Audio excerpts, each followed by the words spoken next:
Here we are, Basement Tapes, episode 67. John Keating, that 70s card show. This is the journey I'm on talking about my cards and the type of cards I have.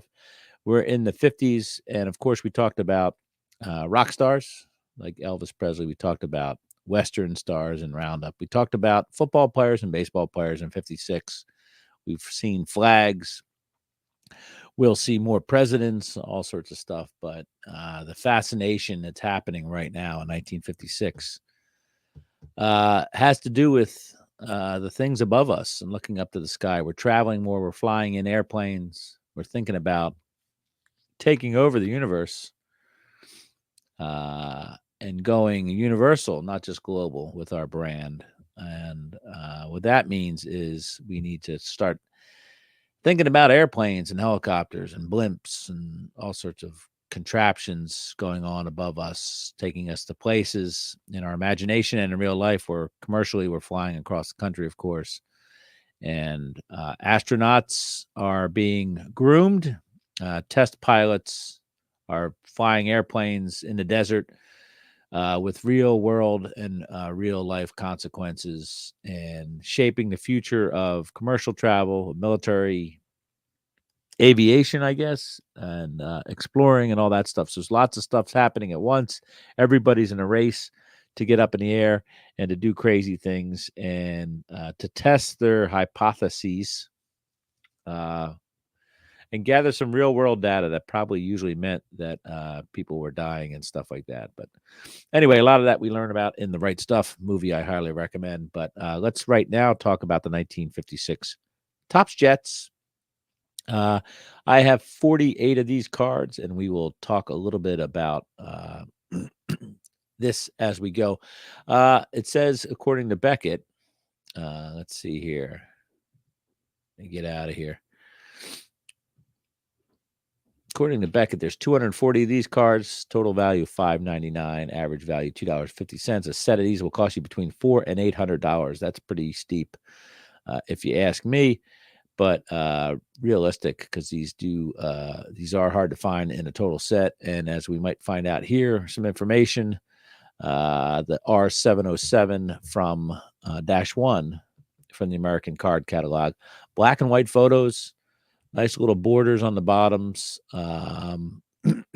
Really a cool set. Okay, that's pretty much all I could say or describe it in one fell swoop. Topps getting ready to put real photographs on cards in baseball in 1957 without any kind of artistic touch up and harkens back a little bit to the 51 Redbacks and Bluebacks because those were real photos as well. But anyway, we're seeing airplanes, we're seeing jet fighters, we're seeing helicopters, full-on death traps, aluminum and steel death traps. Experimental, some work out, some don't work out.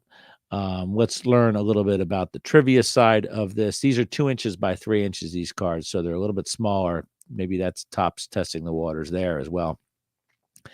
American card reference numbers are 707-1. The full title shown on the packaging is Photo Album Jets, but most people refer to the series by just Jets.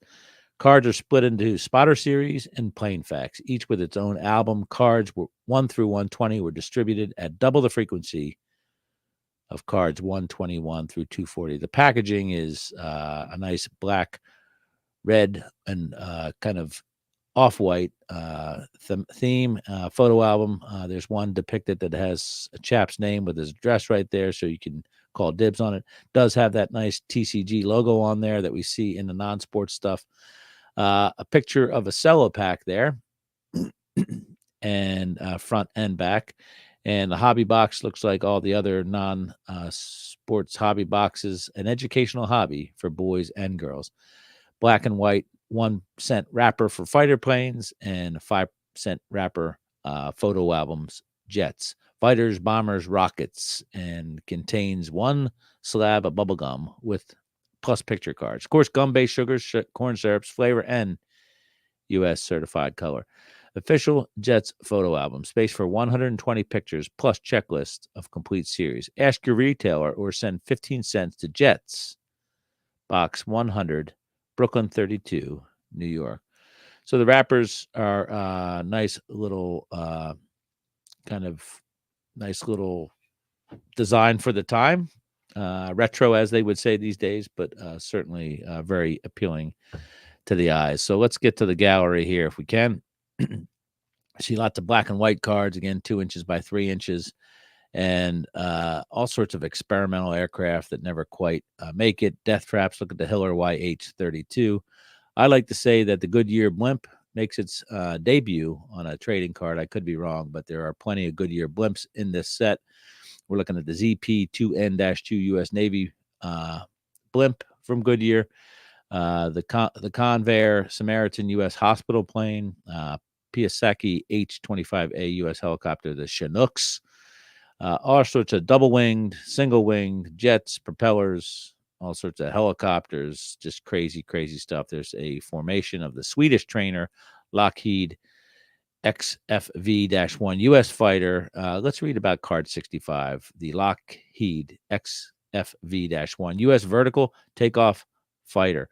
Lockheed's XFV-1 is the second Navy fighter designed for vertical takeoffs and landings. Unlike the Convair Delta, this craft has a straight-edged, heavy tapered wing and 4 tail fins. The new XFV-1 is powered by a turboprop engine plus a turboprop engine that turns turbo electric props. The pilot's seat tilts forward. Of course, TCG printed in USA. Speed of 500 miles per hour. No range information, no ceiling information, no gross weight, no span, no information. Just tells us that there's one T-40 engine. So imagine a prop plane sitting on its tail fins, taking off vertically straight up in the air. Anyway, lots of different planes, lots of different approaches towards taking off vertically, horizontally, all that stuff. Cool little set. I see it every now and then out there. I've accumulated these cards through various means, and of course, I would have a long way to go here, about 20% through the set. I don't anticipate me ever completing this set unless I were to find it all on in one fell swoop by a happy little accident. Boy, look at the Fairey Rotodyne British convertiplane, man.